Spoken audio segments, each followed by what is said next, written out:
This is my ultimate chicken soup recipe. So guys, let's do it. I've been making this soup for years. It is absolutely delicious. It does take a bit of time and care, but it is well worth the effort. And so without further ado, we want to preheat the oven to 180 degrees. And then you want to take some parsley, finely dice the parsley, pop it into a bowl, and then do the same with some coriander. Pop the coriander in the same bowl as the parsley, and then some fresh basil.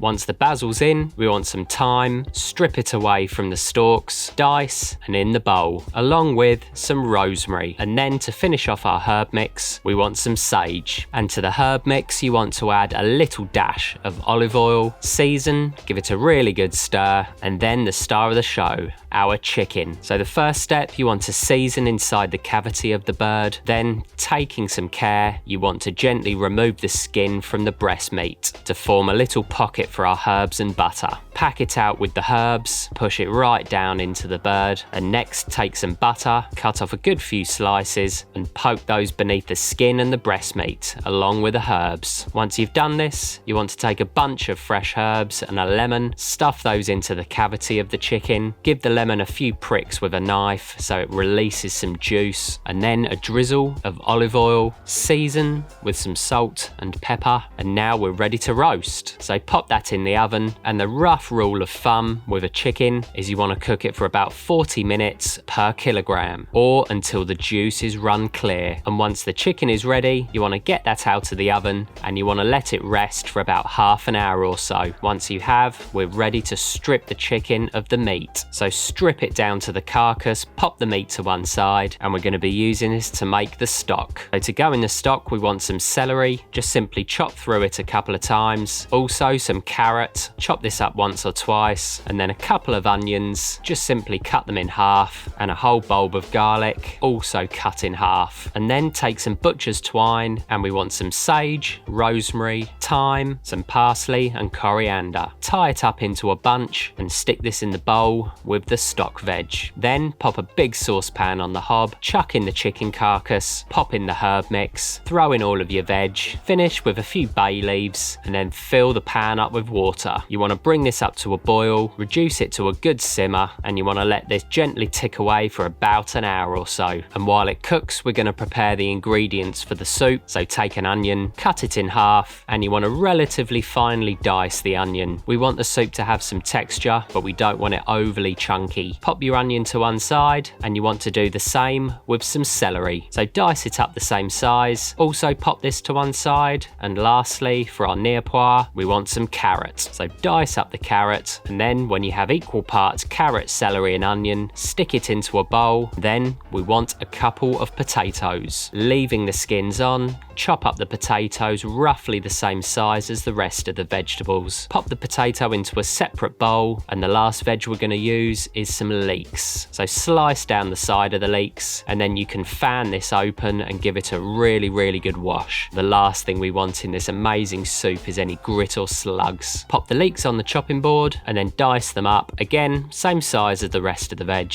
Pop the leeks into another bowl, and now we're ready to cook. So with our stock ready, you want to drain it off, pop that to one side, and then stick a Dutch oven onto the hob, add a good splash of olive oil, and then chuck in the mirepoix, the carrots, celery and onion. Give it a season, give it a good stir, and then you want to spend a good 10 to 15 minutes roasting off the veg. We want to remove all that water, intensify the flavour before we go in with the leek. So after 15 minutes, chuck in the leek, and we want to spend a bit of time to also roast this off. You want to reduce the leeks by about half. Once you've done this, go in with a really nice generous knob of butter, give it a good stir, chuck in the potatoes, give everything a stir, and very quickly take your chicken meat, just clank your way through it with a knife to break it up a bit, and chuck this into the pan. And then you want to pour in the stock, ladle it in until you've covered all of the ingredients. You can adjust this later, pop in a couple of bay leaves, and then very simply get this to a good simmer, pop on the lid, and let this tick away for about 40 minutes. You can add any more stock as it cooks, or you can adjust it at the end. This really doesn't matter. So while this is ticking away, you want to take some parsley. You also want some some coriander, and very simply dice this up really fine. Once you've done this, pop the herbs into a bowl and stick those aside ready to finish the soup. Also, we want some chives, and you guessed it, dice it up nice and fine into a bowl, and that's everything done. So after 45 minutes or so, give or take, check back on the soup, give it a taste, adjust the seasoning with some salt, and you can be quite generous with your black pepper. Add a good pinch of the parsley and the coriander, stir that through, give it another taste, make any adjustments you want, and now we're good to go. So pour out a nice bowl of your delicious soup. Finish with a little drizzle of some cream, another drizzle of some extra virgin olive oil, sprinkle over some of your parsley and coriander, and a little pinch of your chives. And there we have my all-time favourite soup, my family's favourite recipe, and all that's left to do is to get stuck in. So give it a try, and I'll see you next time.